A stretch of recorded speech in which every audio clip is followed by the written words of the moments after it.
Hi everyone, welcome back to my channel.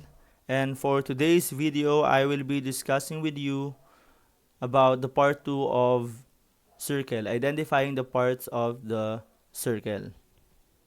Here, 5 examples wherein some of them we will translate into general form, and some of them we will translate to standard form.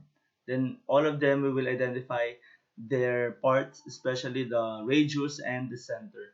So let's have this. Number one, ang kailangan natin malaman yung center, and the other one is the radius. Okay, what would be the center and the radius of number one? So dito nalagay solution. For number 1, quantity of x minus 3, quantity squared of x minus 3 plus quantity squared of y plus 5 equals 100. Kapag nakita nyo na meron ng mga parentheses, then may squared sa labas, automatically yan ay standard form. Pag standard form, malalaman natin yung center. Ang center natin dito would be HK. Center at HK. Sino si H? Yung katabi lagi ni X, yung K katabi lagi ni Y. So yung X dito, meron siyang katabing negative 3. This will be the value of our H.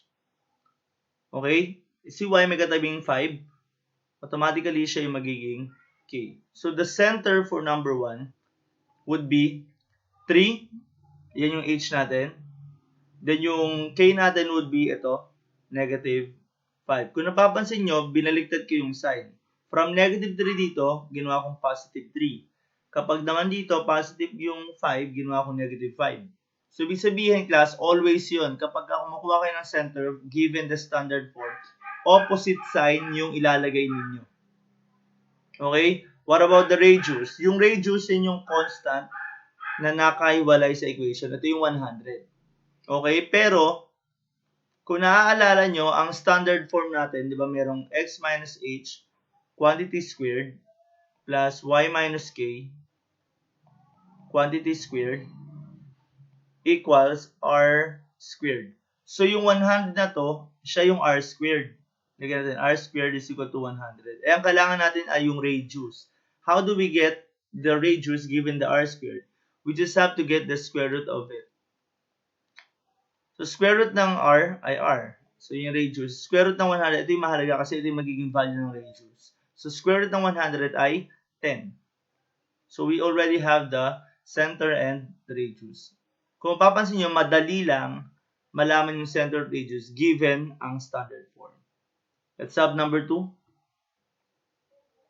For number 2, we have x squared plus y minus 7 quantity squared equals 9. Meron tayong parenthesis squared. Ibig sabihin yan ay another standard form. So, standard form, alamin natin ang center. So, ano ba center nandito? So, hanapin natin ulit yung HK. Okay? Yung H katabi ni X. So, ito yung X. Kung mapapansin nyo si X ay X squared kaagad. Wala siya yung X minus H. Wala siyang ganyang format yung may quantity squared. Ibig sabihin yan, kapag X squared lang yan, the value of H is 0. So, automatically, yung center natin ay 0 yung una. Yung pangalawa, yung K, katabi ni Y. So, si Y may kasamang negative 7 dito. Pag nilagay mo dito sa center, positive 7. So, the center is 0, 7. Bakit 0 to? Kasi x squared lang. Bakit 7? Kasi negative 7 na yung katabi ni Y. Then, the radius, of course, may 9 dito. Pero hindi yung radius natin. R squared yan. Equals 9. Okay? So, get the square root of both sides. So, R is equal to square root ng 9 ay 3. Ika-calculate nyo na yung square root ng 9 because 3 times 3 is equal to 9. Ito naman, 10 times 10 is equal to 100. Kaya ang square root nila ay ito. And this one. Okay? Let's have number 3. For number 3, we have here, okay, x squared. So, nandito para mas malinaw. Plus y squared minus 6x plus 10y minus 66 equals 0. Kung mapapansin nyo, wala kayong nakikita mga quantity squared. Okay, tapos meron kayong nakita dyan x squared, y squared, then may 6x, may 10y. This is in general form. So, itatransform natin siya into standard form. Paano yon? Gagamit tayo ng completing the square. Paano ba ginagawa yung completing the square? Ito yung proseso, class. Okay, meron tayong steps. Okay? First step, steps natin to sa pagta-transform ng general to standard. Ang steps natin, step 1 muna, group the like terms. Group the like terms. Paano ginugroup ang like terms? You start with x squared. Sino ba kasama dapat ni x squared? Of course, yung may x din. Ito. So, lagyan natin dito, x squared minus 6x. Pinagtabi lang natin, x squared, tas ito, negative 6x. Ito. Plus, yung y naman, y squared, then itong 10y. Okay? Si negative 66, siya yung walang kapartner, ililipat mo sa kabila, babalibag natin. So, that would become equals 66. The next step would be this. Step 2, divide the second term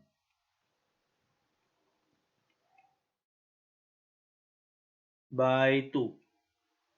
And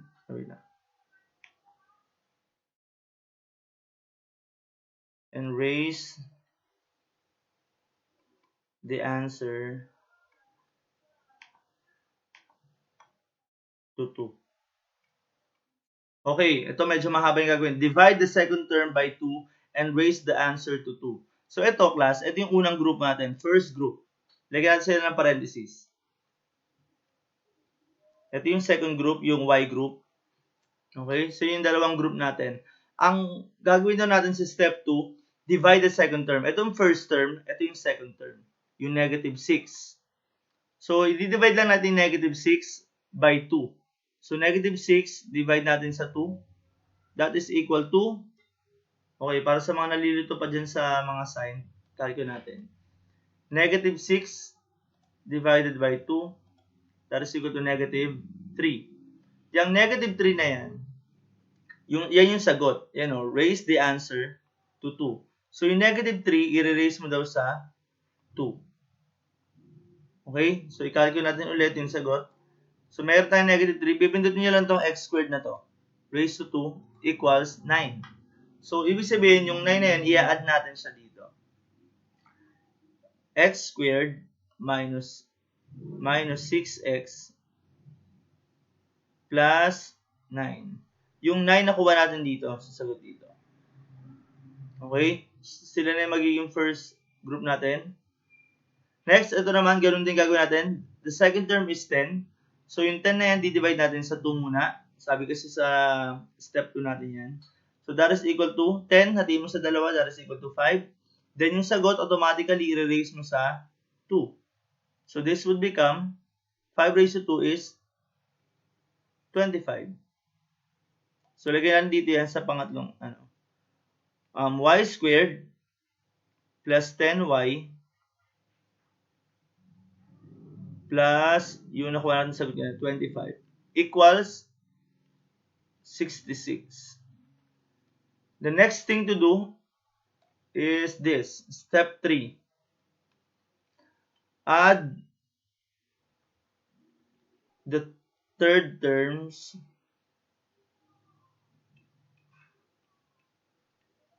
to the other side. So, lahat na nakuha nating terms,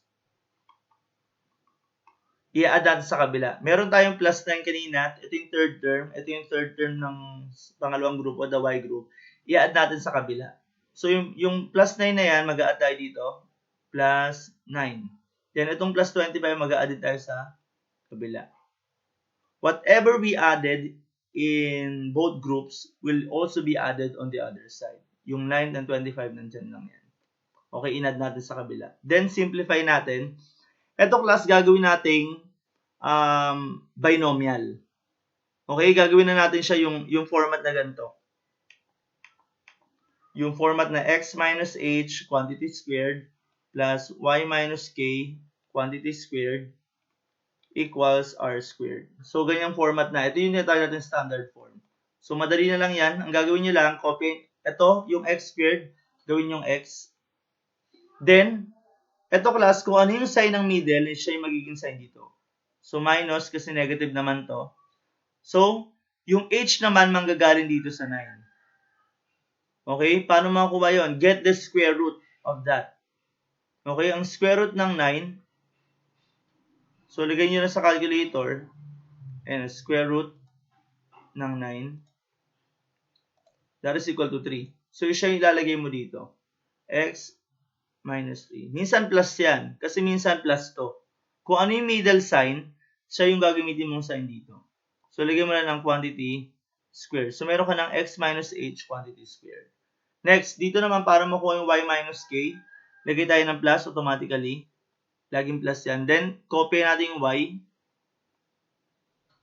Next is, imbis na minus yan, titignan mo yung sign dito. The sign is positive, kaya ito magiging positive to. Then, 25, you get the square root of 25. Calculator ulit tayo. Square root ng 25. Sorry, hindi napindot. Square root ng 25, that is equal to 5. So, lagay nyo lang dito, 5. Quantity squared equals, eto class, wala na kayong gagawin. I-add nyo lang yan. Yan ay magiging r squared nyo. So, 66 plus 9 plus 25 would be equal to plus 9 plus 25 is equal to 100. So, yan yung magiging r squared natin. So, this will be our final standard form. Okay? Pag meron ng standard form, malalaman natin kaagad yung center at radius. The center here, ito yung h natin, ito yung k. Di ba pag kinukuha ang center natin, ino-opposite sign natin. So yung h natin would be positive 3, yung k natin would be negative 5. This will be the center, 3, negative 5. The radius is this. This is r squared. So r squared yan, square root lang natin. So that is equal to 10. Okay, this will be your answer. So kailangan nyo muna talaga malaman yung standard form bago nyo makuha yung center at radius. Let's have number 4. So kunin natin to, si number 4.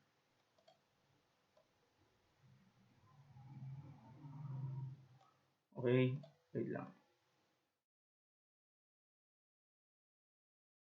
Si number 4, sagutan natin sa ilalim. So, hanapin natin yung center at yung radius. So, paano natin gagawin yan? Ganun ulit. Alamin natin kung standard ba yan o general para malaman natin kung magko-complete in the square o hindi. So, kung napapansin nyo, wala tayong mga quantity squared. Ibig sabihin yan ay naka-general form.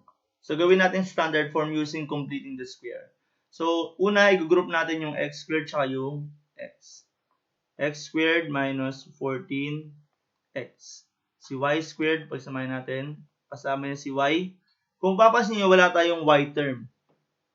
Okay, si x squared may kapartner ng negative 14x. Si y squared, wala. So, y squared lang yan. Then, itong nag-iisang constant, ililipat natin sa kabila. So, y squared walang kasama, that is negative 14 na dito. Okay? Next, ang sunod natin gagawin, palitan natin ito pala.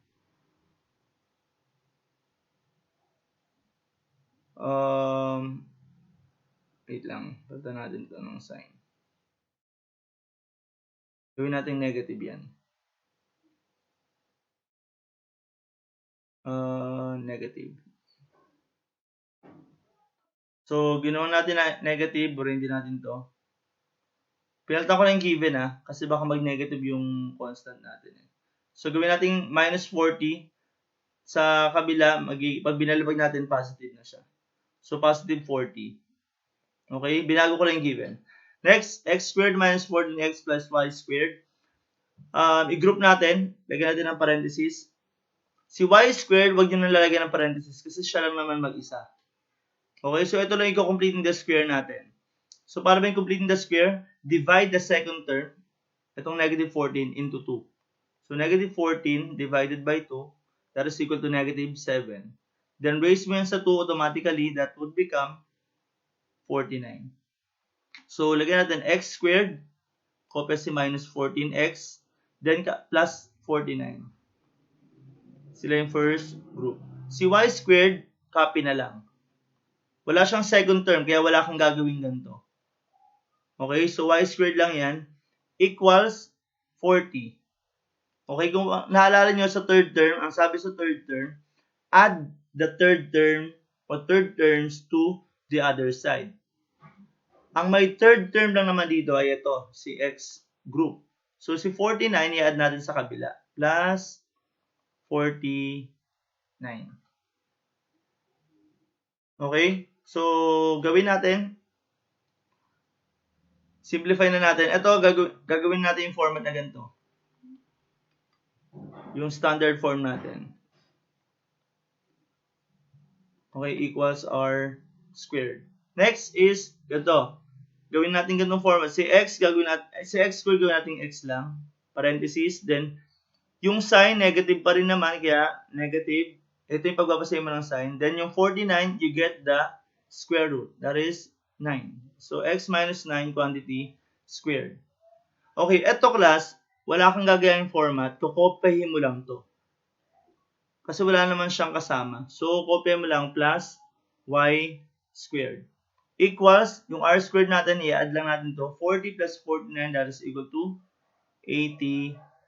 So, this will be our final standard form. So, standard form natin yan. Get the center and the radius now. The center is, so HK tayo. Yung H natin ay ito. Opposite, negative 9 yan. So, lagyan natin positive 9 dito. Si K, katabi ni y squared. Wala namang katabi si y. Okay, ibig sabihin siya ay 0. Okay, the radius would be equal to 89 yan, di ba? Yan ay r squared. R squared yan. Ang kailangan mo yung r. So, this is r squared. That's equal to 89. You get the square root. So, the radius would be equal to square root of 89. So, lagay lang natin dito, square root of 89. So, wala na siyang simplest form. Pero mo siyang gawing decimal. 9.43. So, lagay mo lang dito, 9.43. Okay, this will be our center and the radius. Okay, let's have the last example. For the last example, meron tayo dito.